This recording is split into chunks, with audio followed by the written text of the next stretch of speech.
دینے کے لیے خود بھی تجارت فرمائی. حضور پاک صلی اللہ تعالی علیہ وسلم صرف 12 سال کی عمر میں تجارت کے سفر پر نکلے تھے. 12 سال کی عمر میں پہلی تجارت کا سفر آپ نے کیا ہے. تو اللہ کے نبی صلی اللہ علیہ وسلم نے جس میں قدم رکھا ہے وہ میدان کبھی برکت سے خالی ہو نہیں سکتا. آج میں نے ایک آیت آپ کے سامنے تلاوت کی ہے. اللہ تعالیٰ فرماتا ہے فَأَمَّا الزَّبَدُ فَيَذْهَبُ جُفَاءً وَأَمَّا مَا يَنْفَعُ النَّاسَ فَيَمْكُثُ فِي الْأَرْضِ.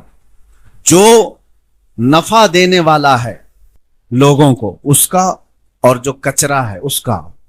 قرآن کہتا ہے, یہ 13ویں پارے کی آیت ہے سورۃ الرعد میں. اللہ فرماتا ہے جو جھاگ ہے وہ اڑ کے چلا جائے گا. جھاگ سمجھتے ہیں؟ جھاگ جو سمندر کے اوپر آ جائے, کف جس کو کہیں, فینا کہتے ہیں, کئی جگہ پر الگ الگ باتیں ہیں. جو ہوا میں اڑ جاتا ہے, وائٹ وائٹ تو دکھتا ہے لیکن وہ اڑ جاتا ہے. قرآن یہی کہہ رہا ہے کہ یہ جھاگ اڑ جائے گا. وَأَمَّا مَا يَنْفَعُ النَّاسَ, اور جو نفع دینے والی چیز ہے فَيَمْكُثُ فِي الْأَرْضِ, وہ زمین میں ہمیشہ برقرار رہتا ہے, زمین میں قائم رہتا ہے. نفع دینے والے بنو, جھاگ نہ بنو. جو کسی کام کی ہی زندگی نہیں ہے, ایسی زندگی گزار کے فائدہ بھی کیا ہے. اگر دنیا میں آئے ہو تو کوئی ایسا کام کر جاؤ جو امت کو نفع دے, جو انسانیت کو نفع دے. ہمارے پاس آج وہ تاریخیں موجود ہیں. اسی لیے میرے آقا صلی اللہ تعالی علیہ وسلم نے حدیث میں کیا فرمایا, من سن سنتا حسنتا فلہ اجرہا واجر من عمل بہا. جس نے کوئی نیا طریقہ ایجاد کیا, اچھا, اس کا ایجاد کرنے کا ثواب بھی اسے ملے گا, اور جب تک قیامت تک اس ایجاد کیے ہوئے طریقے پر لوگ عمل کرتے رہیں گے ان سب کا ثواب بھی ایجاد کرنے والے کو ملے گا.